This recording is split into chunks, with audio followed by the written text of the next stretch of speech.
টোনটাকে কমাইতে হবে, টোনটা কি করতে হবে, এবং অ্যাবনর্মাল রিফ্লেক্সকে আমাকে ইন্টিগ্রেট করতে হবে, যেটা একটু আগে বললাম। অ্যাবনর্মাল রিফ্লেক্স কি জিনিস, যেমন তোমরা স্যার একটু আগে বললেন প্রিভেন্টিভ রিফ্লেক্স বা প্রিভেন্টিভ রিফ্লেক্স উদাহরণ দিয়ে দিবেন, যে এই যে অ্যাবনর্মাল রিফ্লেক্স, কথার কথা একটা মরো রিফ্লেক্স, একটা বাচ্চাকে যদি আমরা জোর করে হ করি, বাচ্চারা ভয় পেয়ে যাবে।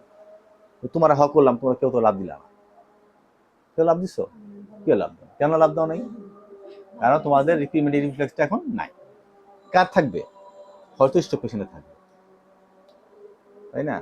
তাহলে এই অ্যাবনর্মাল রিফ্লেক্সটা কি করতে, ভেঙে তাকে নর্মালাইজ করার দিকে নজর দিতে হবে, এবং সবসময় ট্রিটমেন্ট করতে হবে কি ডেভেলপমেন্টাল ওয়েতে, প্যাটার্নে। কি ডেভেলপমেন্ট থেকে বললাম বলো, একটু আগে বলছি বলো।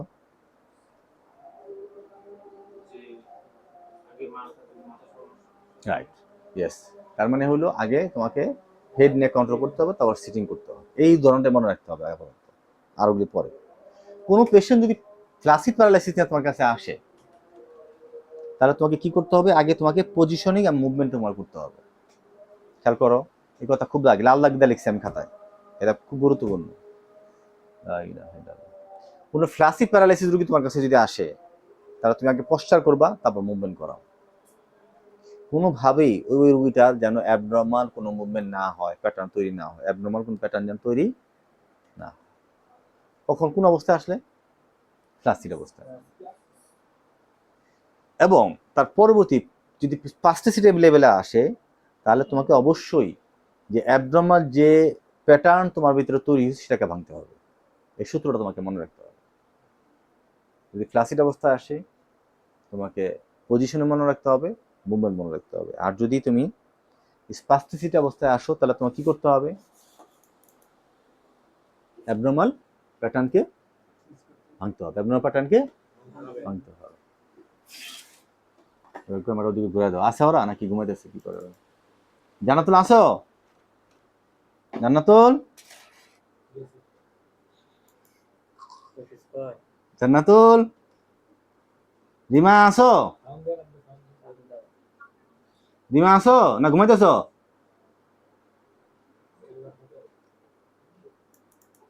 রিমা নাই না, রিমা নাই, বুঝা গেছে, রিমা নাই, রিমা নাই, রিমা নাই। তাহলে একটা দেখো নর্মাল মুভমেন্ট খেয়াল করো, নর্মাল মুভমেন্টের সব গাড়িটা, নর্মাল মুভমেন্টটা কি, may be considerable as a skill acquired through learning. ক্লাসে না থাকলে লস কার হবে? যে থাকবে না তার। কারণ এইটা আর পরে আর বোঝা যাবে না, ক্লাসে থাকার, লাইভ ক্লাসে থাকা আর ভিডিও দেখা রাত দিন পার্থক্য। কি তাসফিয়া, সত্য না মিথ্যা? কারণ এই মুহূর্তে থাকে না, এত মনোযোগ দিয়ে দেখা হয় না, এত মনোযোগ দেখলেও ওইভাবে বোঝা যাবে না। অতএব আই কন্ট্যাক্ট পুরো লাইভ থাকা একটা বিশাল ব্যাপার, যে থাকবে না সে।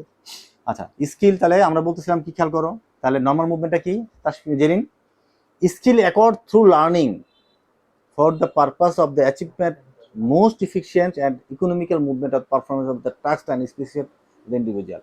এক একটা ব্যক্তির ক্ষেত্রে নর্মাল মুভমেন্টের মাধ্যমে যে স্কিল ডেভেলপ করানো হয়, সেটা হচ্ছে নর্মাল মুভমেন্ট। একটা নর্মাল মুভমেন্ট যদি তোমার না থাকে, তুমি কখনোই কোনো স্কিল তোমার হবে না। কথার কথা, তুমি একটা পুশি কাটা কাজ শিখতে চাও, জেরিন শিখতে চাইতেছে পুশি কাটার কাজ, তাহলে তোমার কি করতে হবে, নর্মাল মুভমেন্ট থেকে তোমার কাজ করতে হবে, পুশি কাটার কাজ, উলের কাজ। এবার খুব গুরুত্বপূর্ণ একটা স্লাইড দেখো, খুব খেয়াল করো, টিপস টু ডিক্রিজ টোন। তুমি যদি ডিকটোনটাকে যদি কমাইতে চাও, তাহলে তুমি কি কি সূত্র অ্যাপ্লাই করবা, খুব খেয়াল করো। কি কি? Elongation and mobilisation of the muscle of myofascia. মানে হলো তুমি যদি তুমি যদি এমএফআর করো এবং ডিটিএফ করো, তাহলে তোমার টোন কি করবে, কমবে, স্পাস্টিসিটি করবে। মাইন্ডেড, টোন বাড়া মানে কি, spasticity almost. Pressure on tendon insertion. ধরো বাইসেপ মাসেলের টোন বেশি, তোমাকে অবশ্যই ইনসারশনের নজর দিতে হবে, নট অরিজিন। কি কমাইতে চাচ্ছি আমরা, টোন কমাইতে চাই। 2 নম্বর পয়েন্ট পরীক্ষা আসবে। নাম্বার 3 খুবই আসবে, এটা আমি আর ধরবো, ভালো করে মাথায় রাখতে হবে, কোর্স ভাইব্রেশন অ্যান্ড শ্যাকিং। আমরা যদি ধরো তোমাদের বহুবার শিখাইছি যে পায়ের ক্ষেত্রে বলছি যে পায়ের বুড়ো আঙুল ধরে খালি ঝাঁকি দিবা এরকম, তাতেও একটা টোন কমে যাবে। তুমি এটা দিয়ে ঝাঁকি দাও এরকম, এবার অনেক টোন কমে যাচ্ছে, এটাই বলতেছে শাকিব। করে দেখো, হয় তোমরা করো অলরেডি। জেন্টলি ট্রাকশন, তুমি যদি হালকা করে টান দাও, সাপোজ মনে করো এখানে তোমার বাইসেপ টাইট আছে, তুমি এটা টান দাও, স্ট্রেচ করলা, তারপর আরো ট্রাকশন দাও, এটা সোজা টান দাও, কিছুক্ষণ পর দেখবে স্পাস্টিসিটি কমছে।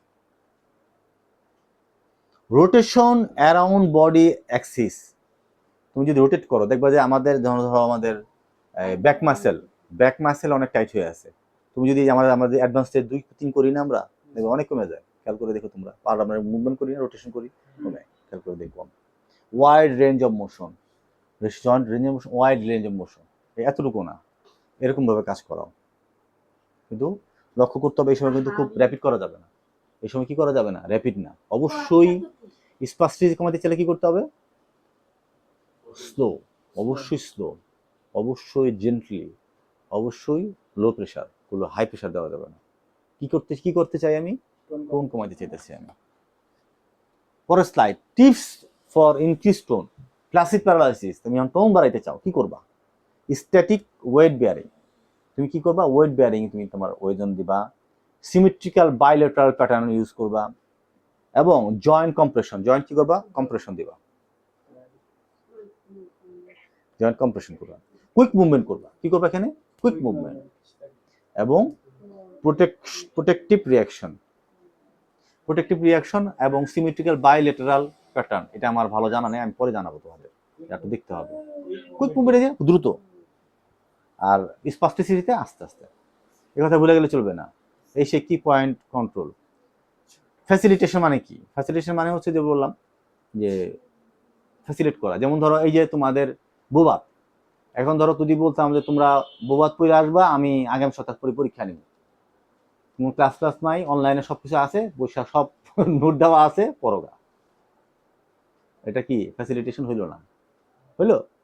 ফ্যাসিলিটেট করা হচ্ছে, একেবারে টু দ্য পয়েন্টে ধরে ধরে বোঝানো হচ্ছে, কতটুকু পরীক্ষা তা বলা হচ্ছে, কোথায় আসবে, কি আসবে না আসবে, দ্যাট ইজ এ ফ্যাসিলিটেশন। একজন টিচার কি করে? ফ্যাসিলিটেট করে। টিচার কি করে? ফ্যাসিলিটেট করে। ওকে, ওকে, লাগতে বাধা হলো ওদের, হ্যাঁ? আচ্ছা, এখন আমরা আরেকটা বিষয় আলোচনা করি, সেটা হচ্ছে মাহবুব, এটা অফ করে দেওয়া ই করো, এই ইয়ে খুলো খুলো খুলো খুলো, এই খুলো খুলো এটা। আচ্ছা বলো যে ধরো আমরা এই বোবাতটা